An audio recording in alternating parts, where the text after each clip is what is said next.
இந்த இனிய மாலை பொழுதில் தமிழிசை விழாவிற்கு வருகை தந்திருக்கும் உங்கள் அனைவரையும் வருக வருக என்று அழைக்கிறேன். என்னடாவது கேரள உடையில் தமிழிசை பற்றி பேசுகிறாளே என்று நீங்கள் நினைக்கலாம். கேரளம் மட்டுமல்லங்க, தமிழிசை எங்கும் பரவி இருக்கிறது. இன்று அமெரிக்காவிலும் பரவி இருக்கிறது.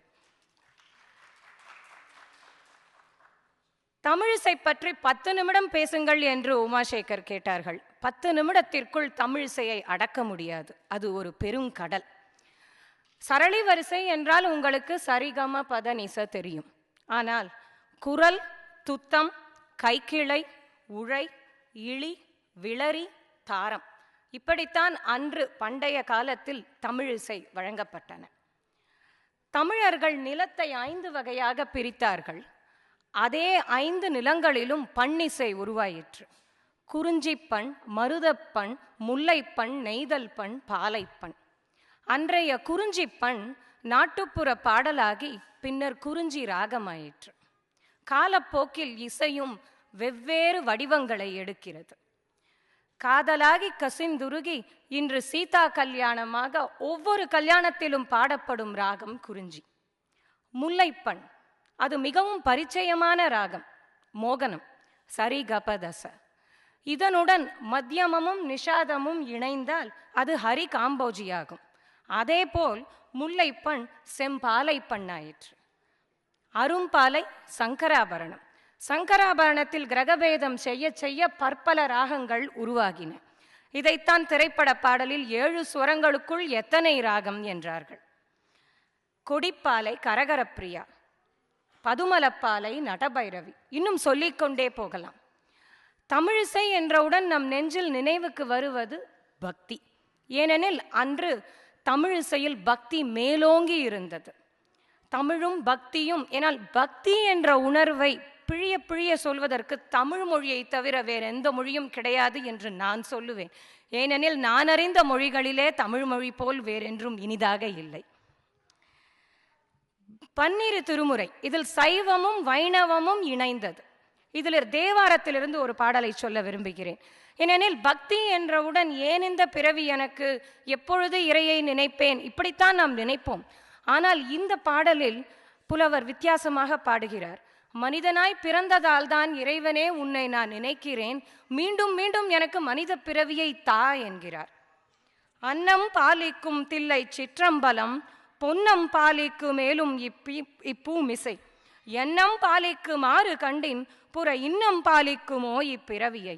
இந்த பாடலை ஸ்ரீரங்கம் பிரசன்ன வெங்கடேஷ் அவர்கள் என் மகளுக்கு கற்றுக் கொடுத்ததால் இந்த பாடல் என் மனதில் ஆழமாக பதிந்த பாடல். திருவாசகத்திற்கு உருகார், ஒரு வாசகத்துக்கும் உருகார். இப்படி சொன்னவுடன் வைணவ பாடல்கள் நினைவுக்கு வருகிறது. பாசுரங்களை பற்றி சொல்ல வேண்டுமானால் எத்தனையோ பாசுரங்கள் இருக்கின்றன. 4000 திவ்ய பிரபந்தத்திலிருந்து ஒரு பானை சோற்றுக்கு ஒரு சோறு பதம் என்பார்கள். மிகவும் கடினம் எந்த பாசுரத்தை எடுத்தெடுப்பது என்று. பிரபல எழுத்தாளர் சுஜாதா அவர்கள் ஒரு முறை ஒரு கட்டுரை எழுதினார். வாரம் ஒரு பாசுரம் என்று எழுதி கொண்டிருந்ததில் அவர் ஒரே ஒரு பாசுரத்தை மட்டும் சொல்ல வேண்டுமானால் இதை சொல்லுங்கள் என்றார். திருமங்கை ஆழ்வார் பாடிய பாசுரம். இந்த பாடலை காதில் கேட்டாலே பிறவி பயனை அடைவோமா. குலம் தரும் செல்வம் தந்திடும் அடியார் படுதுயர் ஆயினவெல்லாம் நிலம் தரும் செய்யும் நீள் விசும்பருளும் அருளோடு பெருநிலம் அளிக்கும் வலம் தரும் மற்றும் தந்திடும் பெற்ற தாயினும் ஆயின செய்யும் நலம் தரும் சொல்லை நான் கண்டுகொண்டேன் நாராயணன் என்னும் நாமமே என்றார் திருமங்கை ஆழ்வார். தமிழ் இசையில் பக்தியும் இசையும் பிரிக்க முடியாது என்றால் தமிழையும் முருகனையும் பிரிக்க முடியாது. தமிழ்க்கடவுள் முருகன் என்றவுடன் நம் நெஞ்சில் நினைவுக்கு வருவது திருப்புகழ், அருணகிரிநாதர், சந்தக்கவி. அத்தனை சந்தக்கவி பாடியிருக்கிறார். நீங்கள் பார்க்கலாம், இசை இப்பொழுது வேறு வடிவம் பெறுகிறது. சந்தங்கள் புகுத்தப்பட்டுள்ளன. 15ஆம் நூற்றாண்டு இந்த காலகட்டத்தில் தான் தற்கால கர்நாடக இசை உருவாயிற்று. தமிழ் மூவர் என்று சொல்லப்படுபவர்கள் முத்துத்தாண்டவர், அருமருந்தொரு தனி மருந்திது, மருந்து மருந்து என்று வரிக்கு வரி மருந்துக்கு வேறு அர்த்தம் கொடுத்தார். அருணாச்சல கவிராயர், ராமாயணத்தை இவர் இசை வடிவமாக்கினார். அந்த காலம் வரை ராமாயணத்தை புலவர்கள் மட்டுமே படித்து கொண்டிருந்தார்கள். சாதாரண மக்களுக்கு ராமாயணம் சென்று அடைய வேண்டும் என்று இதை இசை வடிவமாக்கினார். எப்படி மனம் துணிந்ததோ என்று சீத்தை உருகும் பொழுது ராமாயணம் நம் கண்முன் நிற்கும். மாரிமுத்தா பிள்ளை இவர் மிகவும் பிரபலமானது எதற்கென்றால் வஞ்ச புகழ்ச்சி அணி. நிந்தாஸ்துதி செய்து கொண்டே இருப்பார். ஒரு பாடலிலும் இறைவனை திட்டுகிறாரோ என்று தோன்றும். ஆனால் அவரை பாராட்டுகிறார் என்பது ஆழ படித்தால்தான் புரியும். ஆனால் அவருடைய பல பாடல்கள் தற்போது கிடைப்பதற்கில்லை. அவர் பாடல்களை எல்லாம் தேடி தேடி கண்டுபிடித்து பிரபல கலைஞர்கள், சஞ்சய் சுப்பிரமணியம் போன்ற பிரபல கலைஞர்கள் தமிழிசை சங்கத்தில் பாடிக்கொண்டிருக்கிறார்கள்.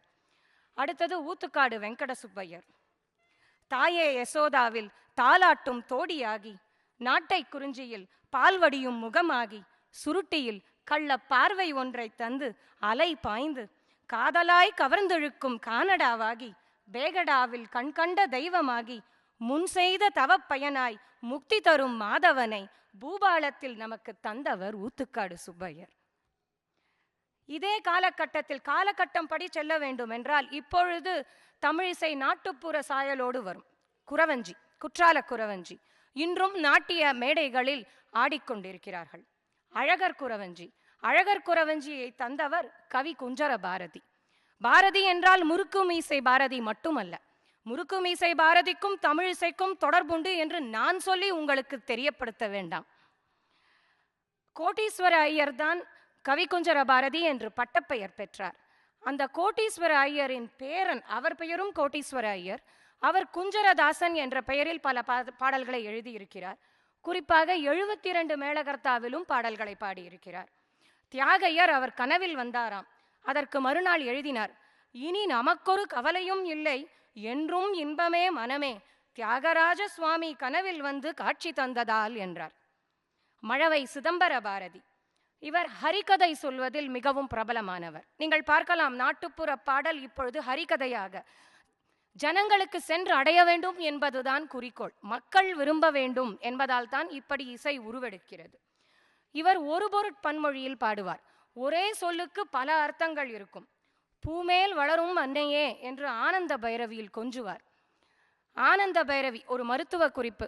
அந்த ராகத்தை கேட்டால் உயர் இரத்த அழுத்தம் குறைவதாக பல ஆராய்ச்சிகள் கூறுகின்றன. கோபாலகிருஷ்ண பாரதி இவரை பற்றி சொல்லாமல் இருக்க முடியாது. தமிழிசை என்றால் பித்தம் தெளிய மருந்தை தேடி எப்போ வருவாரோ என்று மனம் ஏங்கியே நிற்கும். அப்பொழுது இன்னமும் சந்தேகப்படலாமோ, சபாபதிக்கு இணை வேறு உண்டோ என்று ஆபோகியில் பாடுவார். ஆடும் சிதம்பரம் ஆடி நிற்க சிவலோகநாதனை காண நாம் சிதம்பரம் போகாமல் தான் இருக்க முடியுமா? அமெரிக்காவில் இருந்தபடியே சிதம்பரத்தை இங்கு நினைப்போம். சுதானந்த பாரதி, பாரதிகள் எத்தனை பெயர் பாருங்கள். எப்படி பாடினாரோ அப்படி பாட ஆசை கொண்டேன் என்றார். தற்கால கவிஞர்களில் பாபநாசம் சிவன் தமிழிசை என்றவுடன் எல்லோருக்கும் நினைவில் வருபவர். இவரை தமிழ் தியாகையர் என்றார்கள். இவர் அம்பா நீ இறங்காவெனில் என்று அட்டானாவில் கெஞ்சினார். தேவியின் துணையை கீரவாணியில் தேடினார். யசோதா செய்த தவத்தை காப்பியில் ஆலாபித்தார். கந்தனை காக்க வா வா என்று வராளியில் விழித்தார். வள்ளி தெய்வ யானையோடு சண்முகனை நடபைரவியில் நடனமாட வைத்தார். பராத்பரனை வாசஸ்பதியில் வாஞ்சையோடு அழைத்தார். கபாலியை மோகன வாகனத்தில் வலம் வரச் செய்தார். நவரசத்துடன் கானடாவில் நம்மையெல்லாம் விளையாட்டு பொம்மையாக்கினார். அடுத்த பாரதி நமது சுப்பிரமணிய பாரதி. பக்தி என்றால் இறைவனை பற்றி மட்டும் பக்தி அல்ல, தேசத்தின் மீது இருப்பதும் பக்தி என்றும், தமிழையும் இசையையும் வேறு வடிவத்தில் பல வசன கவிதைகளையும் சொல்லி அதையும் இசை வடிவப்படுத்தினவர் சுப்பிரமணிய பாரதி. தற்கால கவிஞர்களில் மதுரை ஸ்ரீனிவாசன், லால்குடி ஜெயராமன், ரவிகிரண் சொல்லிக்கொண்டே போகலாம். முன்பு சொன்னது போல் 10 நிமிடத்திற்குள் அடக்க முடியாது. இவர்களின் வரிசையில் நமது பிரசன்ன வெங்கடேஷ் அவர்களும் பல தமிழ் பாடல்களை எழுதியிருக்கிறார்கள். மேலும் மேலும் தமிழ் இசை வளர வேண்டும்.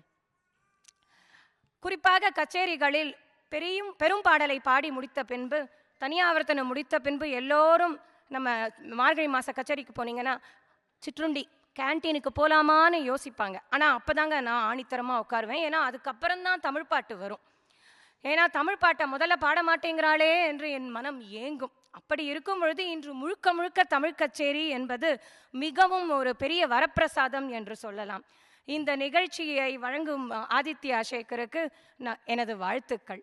அது மட்டுமல்ல, கொஞ்சம் சலங்கியில் சொன்னது போல், உன் இசை என்பும் இன்ப வெள்ளத்தில் மிதக்க நாங்கள் ஓடோடி வந்திருக்கிறோம். இந்த இசை கச்சேரியினால் எங்கள் மனதை குளிர்விப்பாய் என்று வேண்டிக் கொண்டு விடை பெறுகிறேன். நன்றி.